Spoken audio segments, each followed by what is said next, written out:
This video if you have complaints with your life. Reason ये है, comfortable जो लोग हैं प्लीज ना देखें, छोटे और कमजोर दिल वालों के लिए मैं बात ही नहीं करता हूं।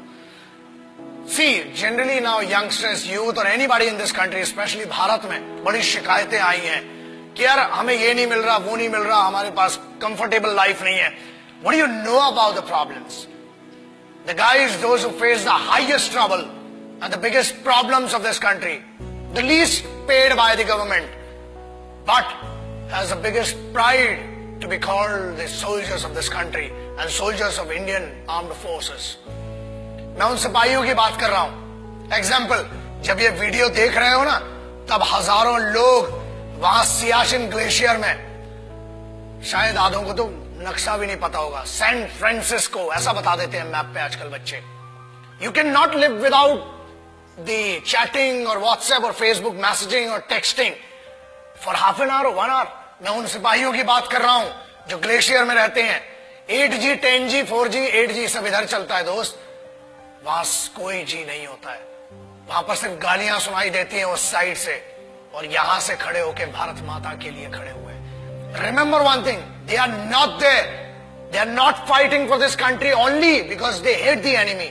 वो इस देश में रहने वाले लोगों से बहुत मोहब्बत करते हैं, इसलिए वो वहां पर है। They are not there for the payment which is given to them. They are not there for the privileges which are not given to them. Privileges are given to you, the facilities are given to you.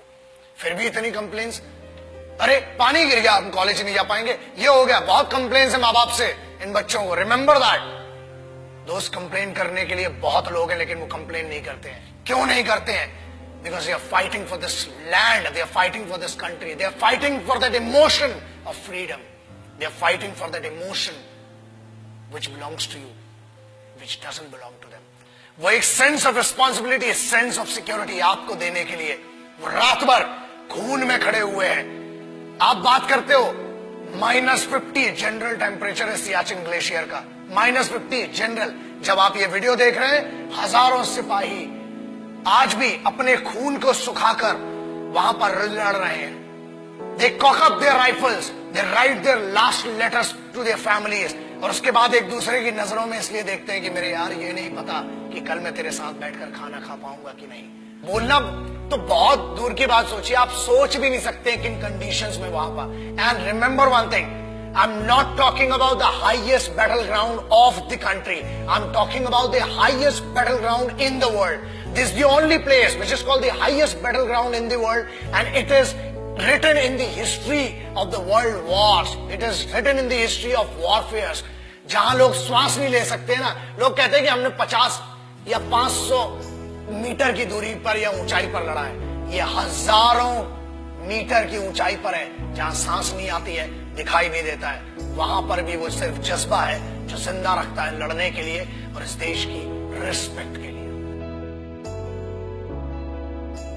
किसी बेवकूफ गद्दार ने भी बीच में कुछ कहा था कि Indian army is rapist in Jammu and Kashmir. अरे बेवकूफ, फौज रेप करती है ना तो हथियारों से करती है, और होल होके तुम्हारा रेप निकलेगा। याद रखना, ये तो कॉन्स्टिट्यूशन है कि हमें फौज की आज भी अतीक और इज्जत है कि फौज आज भी कुत्तों को नहीं मारती, इसलिए बचे हुए हो। और याद रखना, किसी के भी खिलाफ कह लेना, मगर हिंदुस्तानी फौज, Indian army, navy and air force के बारे में बोलने के पहले 1 करोड़ बार सोचना, क्योंकि याद रखना, अगर फौज रेप पे आ गई ना तो तुम्हारी रूह का रेप होगा। Indian Army does not rape. Army, Navy, Air Force, they protect your women, they protect your sisters, because they consider every woman and every young woman as their sisters and mothers. That's why you're protected. बोलना बहुत सरल है और बहुत दम है, बहुत खुजली है, बहुत गर्मी हो रही है ना, आ जरा बॉर्डर पे 2 दिन की ड्यूटी करके दिखा, चूतड़ में से पूरी गर्मी बाहर आ जाएगी।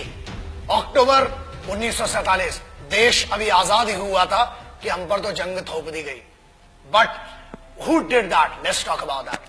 I'm talking about first unit of Sikhs, the first battalion of Sikh, one of the most elite, one of the most respected and decorated regiment of the Indian Army, called the Sikh Regiment.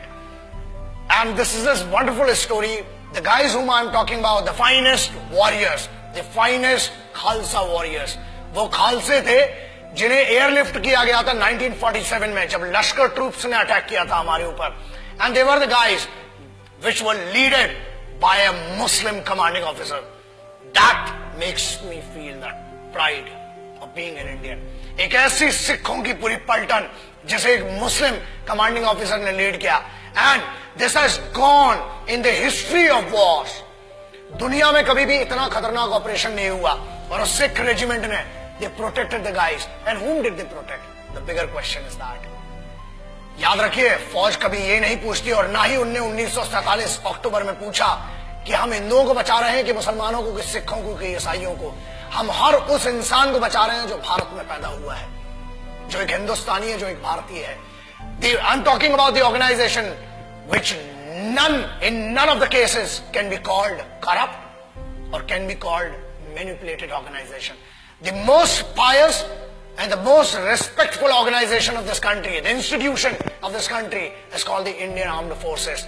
So that's why I always say respect our forces, because they are the actual protectors and actual sons of this country.